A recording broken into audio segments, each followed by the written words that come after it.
All right, hello everyone, and welcome to Spooky Times. This is the Grimm Times podcast, our Halloween special. Tonight, as I have said on Facebook and Twitter, it is going to be only ghost stories and only true ghost stories all night. So, for this first story, I'm going to have my lovely fiancée, Christy, read it out loud. This is from a buddy of mine named John. It sounds like he's had quite a few experiences in his life. We're still getting into that, though, and I hope to have him on the podcast at some point. So, here to read the story is Christy. I'll let her take it from there. When looking to where to start my story, I will begin with this fact that a new place can be haunted. For whatever reason it was haunted, I am not sure why, for my wife and I only lived there for a month and we moved promptly. The year was 2004, and we moved into the middle apartment of a triplex that was brand new in October of that year. The other two apartments were already rented and seemed to us to be a good move. It was a 2-bedroom, 2-bath, and was quite spacious. I will try and describe the layout for you so you can have a better idea in your mind's eye of how it looked. When you walked through the front door, you entered the living room and dining room. To the left was a door that led to the 2-car garage, and the right was the living area. The kitchen was behind the living room, which was shaped more like a hallway-type kitchen that had a back door to the backyard. To the left of the living room was the dining area, and then straight back was the second bedroom. Down to the left of the second bedroom was the main bathroom, and then in the corner was the master bedroom and bathroom. The first week was quiet. Nothing really happened, just needed to adjust to the new surroundings and get used to our work schedules. I was working 7 a.m. to 3:30 p.m., and my wife was working 2 p.m. to 10 p.m., so we were passing glances in the night. I first noticed something odd in the living room one night. I was sitting on the couch watching television, and I got this feeling that someone was watching me in the corner of the living room. That is when I felt a chill and a cold spot while sitting there, as if someone had crossed in front of me. I did not want to tell my wife any of this, for I did not want to frighten her, and I could just pawn it off as my imagination. Things were quiet for about a week, and nothing happened on the weekend. The next week, I would get the feeling of being watched over my shoulder, and this continued for a few days. Then it all came to a head. It was about 6:30 in the evening. I had eaten dinner, cleaned up the kitchen, and then sat down to watch a movie. That feeling of being watched came over me again, as I had grown accustomed to just leave it be. Then, without warning, I heard the loudest banging noise I had ever heard. When I jumped up and turned around, all the doors on all the cabinets were swinging open. Once again, I did not mention this to my wife, and that night she got her experience during the night. We were in bed and had a television in the corner of the room, and about 3 o'clock in the morning it came on, and it was loud, and all it did is show static. This was the only experience my wife had in the apartment. The last week we were there, I still had the feeling in the living room of being watched, and the feeling that someone would walk past me. Still had the cold spot and chilly breeze at least once a night. About 2 nights before we moved, I had my first experience with sleep paralysis. It was again about 3 a.m., and I woke up out of a dead sleep and knew someone was standing at the end of the bed. When I went to sit up and look, I could not get up at all. I could not make a sound or anything, and I was completely immobilized.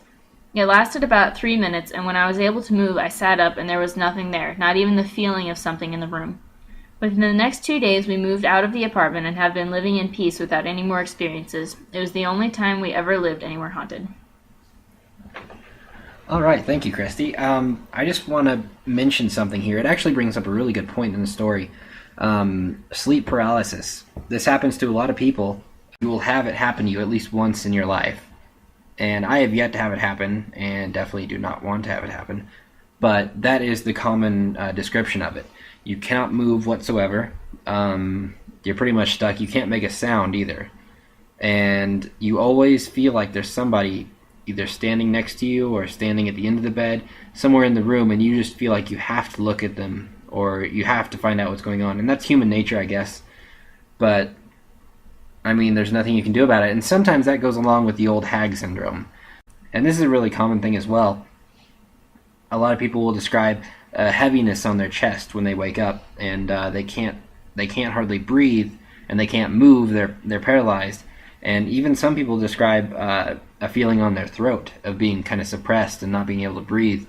And I mean, some people have gone as far to say that they have seen the old hag, like sitting on their chest, and that's commonly what it is. They think this entity or a spirit is sitting on their chest and actually, keeping them from breathing, and usually eventually they'll wake up out of it and she'll be gone. But one person described an old hag experience where he actually saw her hands on his neck, like he saw her reach out and hold him down, and he couldn't hardly breathe.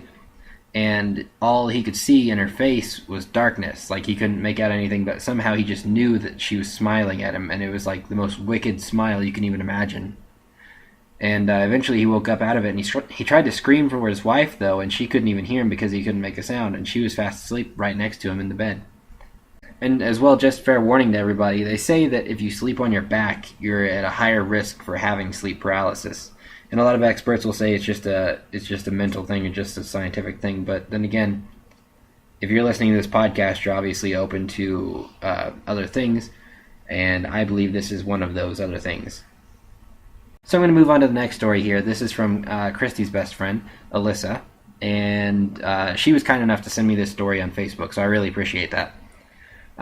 So here it is. I'm just going to read it as she has written it. Hopefully I can convey it the way that she wants it. When I was about 10-ish, I was sleeping, and for some reason I woke up. I looked beside my bed, and there was this girl standing there looking at me. This girl looked to be about age 5, since she didn't stand very high. So after I hid under my blankets, I finally got the courage to face this person, so I hit them with my pillow. Keep in mind that I was a child, and this was my only weapon at hand. Satisfied that I was now safe, I went back to sleep. This was a very long night because I must have woken up 5 to 10 times, and again that girl was there each time with that same look on her face. I haven't seen this girl since that night, but I am scared of being in the dark. It's creepy to me now. And even though I haven't seen anything in this house, I still feel like there's something here. Noises like something falling always happen, and when I go to investigate I can't find anything out of the ordinary, but it's still creepy. I will not be in this house alone at night. Now that's my story. My dad has one too. Again, maybe 10 to 13 years ago, when we first moved into this house and my dad was asleep, he woke and saw an old woman sitting in a rocking chair across the room, just staring at him. Since that night he hasn't noticed anything, but he did get rid of the chair. So, again, I appreciate this story. A couple things that really stood out to me. One was the girl standing beside the bed. I mean, I'm not sure really what to make of that. I mean, if you get into children being spirits or entities or ghosts, I mean, you really have to wonder about it, because you wouldn't think that a benevolent God would let a child aimlessly roam the earth, not really knowing where to go, and just, hiding in a house their entire life. So, could it be, some sort of purgatory for the child, or could it be a demonic presence kind of imitating this child to give him a more innocent appearance? Or there's any number of theories you could go with there. And as for the old woman in the rocking chair, I mean, that's another really interesting one. I mean, that could almost go along with the old hag type of occurrence, but it didn't seem that malevolent to me. But yeah, I would definitely give her the chair. I'm totally with him on that one. So anyway, moving on to the next story. This also may not be demonic. It may fall under the creature category, but we're not sure exactly. So, all right, here we go. 7 years ago, my wife and our 3 children moved into an apartment complex. The complex consists of 5 apartments connected to each other, and each apartment is a 3-bedroom condo-style home. The bedrooms are upstairs, 2 are next to each other, while the master bedroom is down a hallway separated by a bathroom. This apartment would be the first for our new family. From the very first day we moved in, unexplainable happenings would take place. First, the lights would go on and off upstairs. I reported this to the maintenance guy the next day. He changed the light bulbs thinking they were somehow damaged from all the heavy items the movers brought upstairs. Yet throughout the first week, it was always the same, lights going on and off. Every day I told the maintenance guy, who finally, getting sick of my pestering, agreed to test the electrical fixtures. He found nothing wrong. I let it slide, figuring it was just something we had to get used to, but it could get quite annoying. I would get up at 2 a.m. to fix the baby a bottle, and just as I hit the first step going downstairs, the light would switch off. Pitch black. Annoying, but I could handle it. What was more difficult to handle was seeing a little shadow in the kitchen standing near the cellar door. The shadow would disappear under the door when I got too close. It was just my imagination, of course, it had to be, but this began to become a nightly routine. My little friend was always there. I continued to dismiss it as my imagination until the next day, when we invited some close friends to spend the night. But they didn't stay, they left during the night. Puzzled, we asked them why they would abruptly leave without even so much as a goodbye. Were they unhappy with the accommodation we set up, a mattress on the living room floor downstairs? No, they told us they'd left because they couldn't sleep because of a small shadow boy who would peek in and run upstairs, stomping loudly. Okay, it wasn't my imagination now that someone else had seen it. It was time to ask my wife if anything strange had happened to her. She admitted that on numerous occasions she had seen the little shadow boy, but didn't want to say anything, lest I think she was crazy. Now that it was out in the open, I felt it was time to ask other people about our new dwelling. As it happens, I have a friend who had been a contractor at the apartment's initial construction. He asked where we were living, and upon telling him where, it drew a blank look on his face. Then he tried to change the conversation. Interested in why he looked so strange, I pressed him on the matter, and he confessed this weird story. When he was working on the building, he arrived early one day to pour concrete walls for the basement at about 6 a.m. Upon arriving, he went to look for his father, who was also a contractor, in the excavated hole to the setup. Nearing the hole, he noticed a small child in a ragged robe like a monk's hunched over the hole. He yelled at the figure to get out of there, thinking it to be some kid playing. The being turned to him, and he saw that it wasn't a child at all, but some kind of creature. In trying to describe it, all he could think of was Yoda from Star Wars. The creature then sprang from the hole and ran, hissing all the way into the woods. He said he finished the job but vowed never to go there again. From then on, when I saw my little shadow, I would try to ignore it and do whatever I had to get done. Months went by without anything strange happening, but it wasn't over, as we would find out, not by a long shot. One night, just seconds from falling asleep, we awoke to a loud scream, louder than anything I had ever heard. My wife and I looked at each other in shock, then realized it was the baby. We ran down the hall to her room in a panic. The look on the baby's face was of sheer terror. She was drenched in sweat and screaming like nothing before. We checked the crib to see if she had been bitten by a spider or something. Nothing, so I went downstairs to fix her a bottle, and then I heard my wife yell, "What?" I finished the bottle and went upstairs to see what she had meant. She asked if I had yelled to her, "Put that baby down." She said it was definitely a loud man's voice. I replied, "No." She grabbed the baby and ran to our room. I now realized that our little friend had just crossed the line. I tore through the living room looking for anything that would reveal it. I found nothing. I left the room and headed down to the hallway. As I was passing our other children's bedroom, its doorknob started to turn. I turned to the door and forcefully entered to confront whatever it was. I saw the shadow jump into the closet. I ran in and tore through that closet like a madman and declared loudly it was over. This woke up the two older kids, who were now standing by the doorway. Coming back to my sanity, I led them to our room to sleep with us for the night. It was a long night, that's for sure. I finally fell asleep as the sun was coming up. That morning I went to the baby's room to investigate, and could find nothing out of the ordinary. We all went back downstairs for breakfast. Our oldest daughter asked why I was throwing all the toys out of the closet last night. I explained that I was looking for something. It was then that she told me in the closet is where her friend lives. "What friend?" I asked. "Batman. He plays with us at night," she said. "Who is Batman?"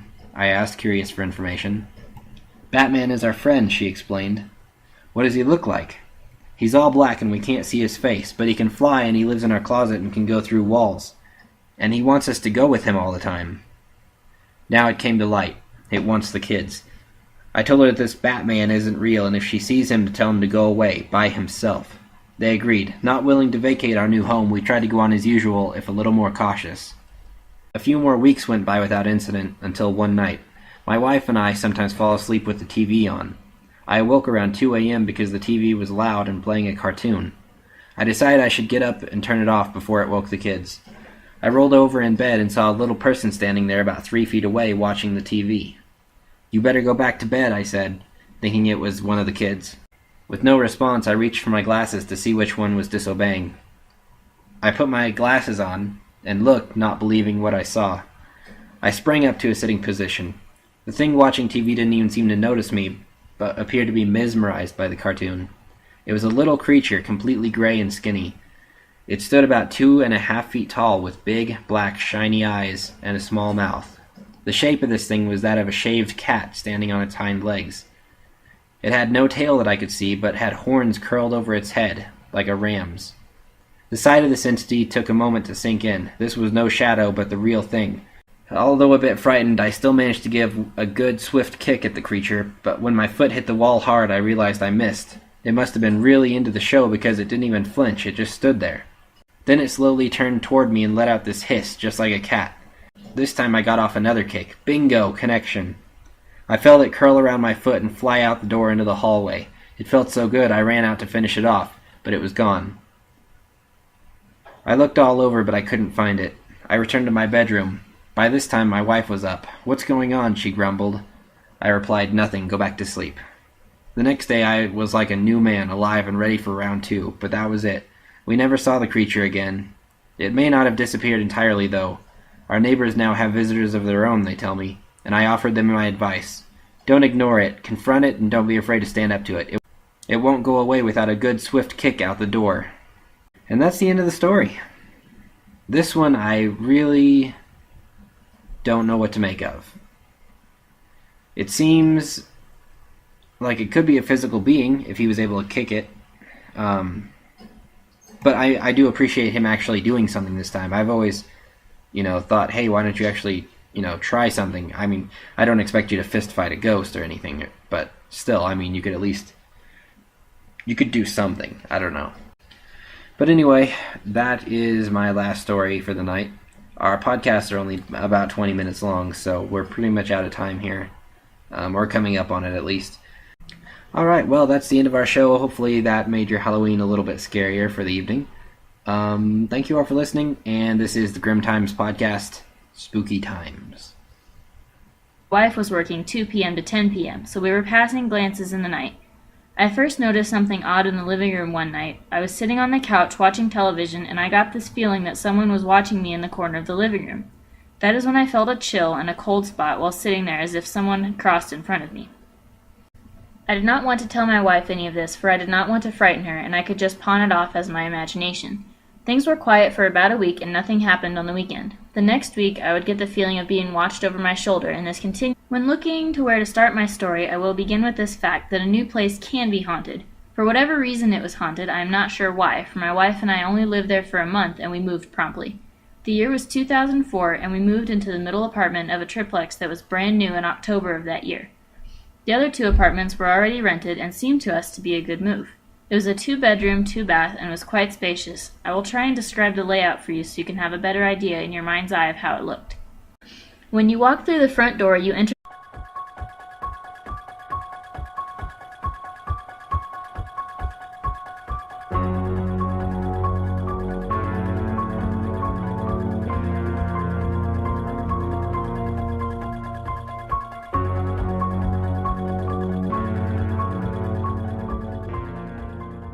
Alright, hello everyone, and welcome to Spooky Times. This is the Grimm Times podcast, our Halloween special. Tonight, as I have said on Facebook, The living room and dining room. To the left was a door that led to the 2-car garage, and the right was the living area. The kitchen was behind the living room, which was shaped more like a hallway-type kitchen that had a back door to the backyard.